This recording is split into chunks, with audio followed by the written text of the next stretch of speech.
Hi there, fifth graders. This is Mrs. Young. I'm ready to read with you the next two chapters in Charlie and the Chocolate Factory by Roald Dahl. Let's go ahead and begin. Chapter 12 says, What It Said on the Golden Ticket. Charlie burst through the front door shouting, Mother, Mother, Mother! Mrs. Bucket was in the old grandparents' room serving them their evening soup. Mother, yelled Charlie, rushing in on them like a hurricane. Ooh, I like that use of a simile, like a hurricane. He could have just said, came in quickly, but instead he said he was rushing in like a hurricane. All right, let's go again. Look, I've got it. Look, Mother, look. The last golden ticket, it's mine. I found some money in the street and I bought 2 candy bars, and the second one had the golden ticket, and there were crowds of people all around me wanting to see it, and the shopkeeper, he rescued me, and I ran all the way home, and here I am. It's the 5th golden ticket, Mother, and I found it. Mrs. Bucket simply stood and stared while the 4 old grandparents, who were sitting up in bed, balancing bowls of soup on their laps, all dropped their spoons with a clatter and froze against their pillows. For about 10 seconds, there was absolute silence in the room. Nobody dared to speak or move. It was a magic moment. Then, very softly, Grandpa Joe said, You're pulling our legs, Charlie, aren't you? You're having a little joke. I am not, cried Charlie, rushing up to the bed and holding out the large and beautiful golden ticket for him to see. Grandpa Joe leaned forward and took a close look at his nose almost touching the ticket. The others watched him, waiting for the verdict. Then, very slowly, with a slow and marvelous grin spreading all over his face, Grandpa Joe lifted his head and looked straight at Charlie. The color was rushing to his cheeks, and his eyes were wide open, shining with joy. And in the center of each eye, right in the very center in the black pupil, a little spark of wild excitement was slowly dancing. Then the old man took a deep breath, and suddenly, with no warning whatsoever, an explosion seemed to take place inside him. He threw up his arms and yelled, Yippee! And at the same time, his long, bony body rose up out of the bed, and his bowl of soup went flying into the face of Grandma Josephine. And in one fantastic leap, this old fellow of 96 and a half, who hadn't been out of bed in the last 20 years, jumped on the floor and started doing a dance of victory in his pajamas. Yippee! He shouted. 3 cheers for Charlie. Hip, hip, hooray! At this point, the door opened, and Mr. Bucket walked into the room. He was cold and tired, and he looked it. All day long, he had been shoveling snow on the streets. Cripes, he said, what's going on in here? It didn't take them long to tell him what had happened. I don't believe it, he said. It's not possible. Show him the ticket, Charlie, shouted Grandpa Joe, who was still dancing around the floor like a dervish in his striped pajamas. Show your father the 5th and last golden ticket in the world. Let me see it, Charlie, Mr. Bucket said, collapsing into a chair and holding out his hand. Charlie came forward with the precious document. It was a very beautiful thing, this golden ticket, having been made, so it seemed, from a sheet of pure gold, hammered out almost to the thinnest of paper. On one side of it, printed by some clever method in jet black letters, was the invitation itself from Mr. Wonka. Read it aloud, said Grandpa Joe, climbing back into bed again at last. Let's all hear exactly what it says. Mr. Bucket held the lovely golden ticket up close to his eyes. His hands were trembling slightly, and he seemed to be overcome by the whole business. He took several deep breaths, and he cleared his throat and said, All right, I'll read it. Here we go. Greetings to you, the lucky finder of this golden ticket. From Mr. Willy Wonka, I shake you warmly by the hand. Tremendous things are in store for you. Many wonderful surprises await you. For now, I do invite you to come to my factory and be my guest for 1 whole day. You and all others who are lucky enough to find my golden tickets. I, Willy Wonka, will conduct you around the factory myself, showing you everything that there is to see. And afterwards, When it is time to leave, you will be escorted home by a procession of large trucks. These trucks, I can promise you, will be loaded with enough delicious eatables to last you and your entire household for many years. If at any time thereafter you should run out of supplies, you have only to come back to the factory and show this golden ticket, and I shall be happy to refill your cupboard with whatever you want. In this way, you will be able to keep yourself supplied with tasty morsels for the rest of your life. But this is by no means the most exciting thing that will happen on the day of your visit.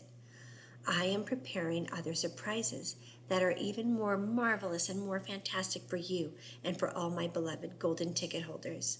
Mystic and marvelous surprises that will entrance, delight, intrigue, astonish, and perplex you beyond measure. In your wildest dreams, you could not imagine that such things could happen to you. Just wait and see. And now, here are your instructions. The day I have chosen for the visit is the first day of the month of February. On this day, and on no other, you must come to the factory, gather at 10 o'clock sharp in the morning. Don't be late. And you are allowed to bring with you either one or two members of your own family to look after you and to ensure that you don't get into mischief. One more thing. Be certain to have this ticket with you. Otherwise, you will not be admitted. Signed, Willy Wonka. The first day of February? Cried Mrs. Bucket. But that's tomorrow. Today's the last day of January. I know it is. Cripes, said Mr. Bucket. I think you're right. You're just in time, shouted Grandpa Joe. There's not a moment to lose. You must start making preparations at once. Wash your face, comb your hair, scrub your hands, brush your teeth, blow your nose, cut your nails, polish your shoes, iron your shirt, and for heaven's sakes, get that mud off your pants. You must get ready, my boy. You must get ready for the biggest day of your life. Now, don't overexcite yourself, Grandpa, Mrs. Bucket said, and don't fluster poor Charlie. We must all try to keep very calm. Now, the first thing to decide is this. Who's going to go with Charlie to the factory?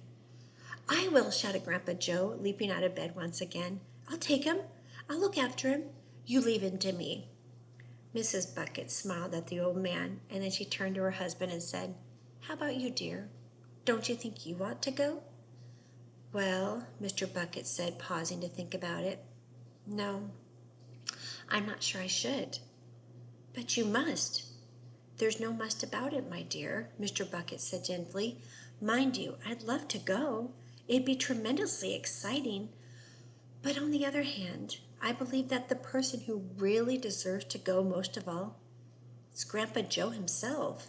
He seems to know more about it than we do, provided, of course, that he feels well enough.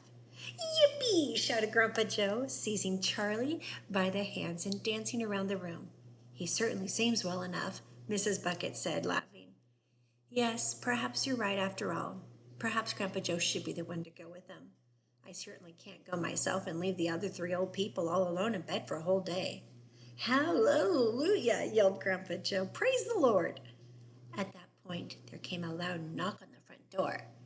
Mr. Bucket went to open it, and the next moment, swarms of newspapermen and photographers were pouring into the house.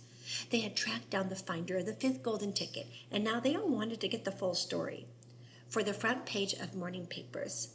For several hours, there was complete pandemonium in the little house, and it must have been nearly midnight before Mr. Bucket was able to get rid of them all, so Charlie could go to bed. So let's look at the word pandemonium in that last paragraph of chapter 12. If you look, it says there was complete pandemonium in the little house. Now, if you look in the middle of the word pandemonium, you can see the word demon. And when I looked up the word pandemonium, it said it means chaos, tumult, disorder. And if you look at the prefix pan, it means all. So it means it's full of, it's all chaos, all disorder. And so that's where the word originates from. It means all chaos. And that could make sense because if all these reporters are in the room when he's like discovering about the ticket and they all want to get in there, of course it's going to be chaos and disorder, and it's going to be crazy. So that's that word, pandemonium. I'm glad that Roald Dahl chose to use some words that were higher in vocabulary instead of just saying crazy. All right, let's go on to chapter 13. Chapter 13 says, The big day arrives. The sun was shining brightly on the morning of the big day, but the ground was still white with snow and the air was very cold. Outside the gate of Wonka's factory, enormous crowds of people had gathered to watch the 5 lucky ticket holders going in. The excitement was tremendous. It was just before 10 o'clock. The crowds were pushing and shouting, and policemen with arms linked were trying to hold them back from the gates. Right beside the gates, in a small group that was carefully shielded from the crowds by the police, stood the 5 famous children, together with the grown-ups who had come with them. The tall, bony, old figure of Grandpa Joe could be seen standing quietly among them, and beside him, holding tightly to his hand, was little Charlie Bucket himself. All the children, except Charlie, had both their mothers and fathers with them, and it was a good thing that they had, otherwise the whole party might have gotten out of hand. They were so eager to get going that their parents were having to hold them back by force to prevent them from climbing over the gates. "Be patient," cried the fathers. "Be still. It's not time yet. It's not 10 o'clock. Behind him, Charlie Bucket could hear the shouts of the people in the crowd as they pushed and fought to get glimpses of the famous children. "There's Violet Beauregard," he heard someone shout. "That's her, all right. I can remember her face from the newspapers." "And you know what?" somebody else shouted back. "She's still chewing that dreadful old piece of gum she's had for 3 months. You look at her jaws. They're still working on it." "Who's the big fat boy?" "That's Augustus Gloop." "So it is." "Enormous, isn't he?" "Fantastic." "Hey, who's the kid with the picture of the Lone Ranger stenciled on his windbreaker?" "Oh, that's Mike TV. He's a television fiend." "He must be crazy. Look at all those crazy pistols he's got hanging all over him." "The one I want to see is Veruca Salt," shouted another voice in the crowd. "She's the girl whose father bought up 500,000 candy bars and then made the workers in his peanut factory unwrap every one of them until they found a golden ticket. He gives her anything she wants. Absolutely anything. She has to start screaming for it, and she gets it. Dreadful, isn't it? Shocking, I call it." "Which do you think is her?" "Oh, that one, over there on the left, the little girl in the silver mink coat." "So which one is Charlie Bucket?" "Charlie Bucket? Oh, he must be that skinny little shrimp standing beside the old fellow who looks like a skeleton, right close to us, just there. See him?" "Why, hasn't he got a coat on in this cold weather?" "Don't ask me. Maybe he can't afford to buy one." "Jeepers, he must be freezing." Charlie, standing only a few paces away from the speaker, gave Grandpa Joe's hand a squeeze, and the old man looked down at Charlie and smiled. Somewhere in the distance, a church clock began striking 10. Very slowly, with a loud creaking and rusty hinges, the great iron gates of the factory began to swing open. The crowd became suddenly silent. The children stopped jumping about. All eyes were fixed on the gates. "There he is," somebody shouted. "That's him." And so it was. Okay, we'll pick up with chapter 14, Mr. Willy Wonka. We'll pick up with that chapter when we get back together again for our next reading. I hope you're having a good time with your family at home. I hope that you're keeping busy, and I hope that you're helping out around the house. Yesterday, we decided to work on cleaning out our back porch area. It was a pretty big mess. I think today I'm probably going to be working on my garage. It needs cleaned out. I'm also going to be working on some teacher recertification classes that I need to do to keep my teaching license. So I will definitely be busy working today. I'll be working on homework myself. All right, well, have a good day, and I hope that you're staying safe. Keep your distance from people, keep those hands washed, and use this time to reflect. All right, have a great day. Bye-bye.